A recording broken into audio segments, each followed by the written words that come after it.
All right, on this question, we're trying to solve for n, which is the power.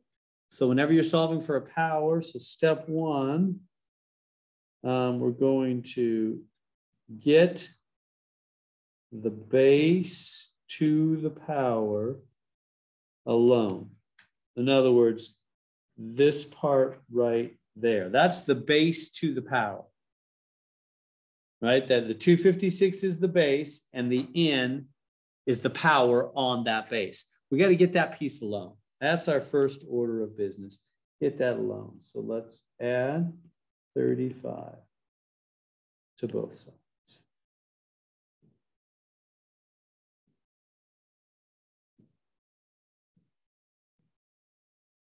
And so what do we get here? 448. And then divide by 7 on both sides.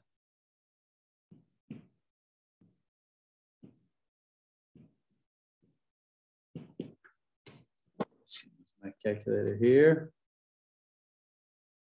I'm getting 64.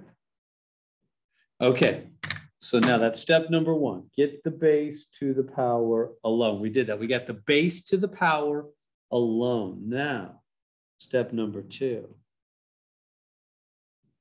Make both bases the same. Use your calculator to make both bases the same. Now, how do you know what base?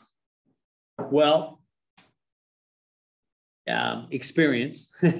I know that those can both come from 2 to some power. So 2 is a good idea. Try. Let me just put in parentheses to try 2 or 3. It's usually going to be 2 or 3. Just try that. So so looking at 256, what do I mean? This is going to be 2 to some power. How do you know what power? Guess. Take your calculator. So I'll go like 2 to the 10th. What's that? And I'll go 2 to the 10th on my calculator. Go, oh, no, that's 1,024. That's too big. Right? How about 2 to the 8th? Then I'll hit the buttons on my calculator and I'll go, oh, yeah, that's it. 256. So this is 2 to the 8th then.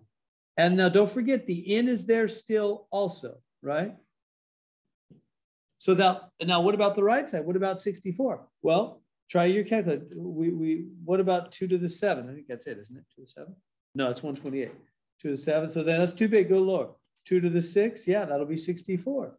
So this is 2 to the 6. Does that make sense? What happened? See how I made both of them 2 to some power? So try 2 or 3. It's almost always going to just be 2 or 3. And just take your calculator and just start guessing around until you can find out the power 2 to what or 3 to what and make them both the same. So I made both bases the same. Yeah, they're the same. So now step 3, set the powers equal and solve. So now we can set the powers equal.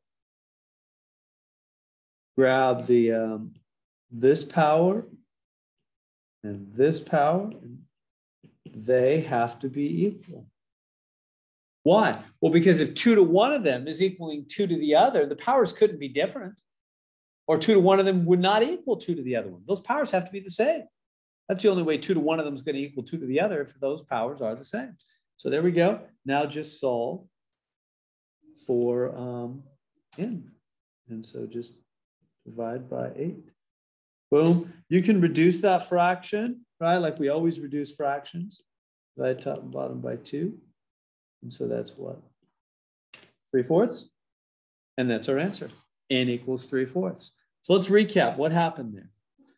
So step 1, get the base to the power alone. So I got that 256 to the n alone. I got rid of the 35, divided by the 7, got the base to the power alone. Then I made the 2 bases the same using my calculator. I realized you can make them both out of 2 to some power. Don't lose the variable though, don't lose the n. And then once you have the bases the same, since they're equal, the powers have to be equal. And then you can solve for n, reduce the fraction. There we go.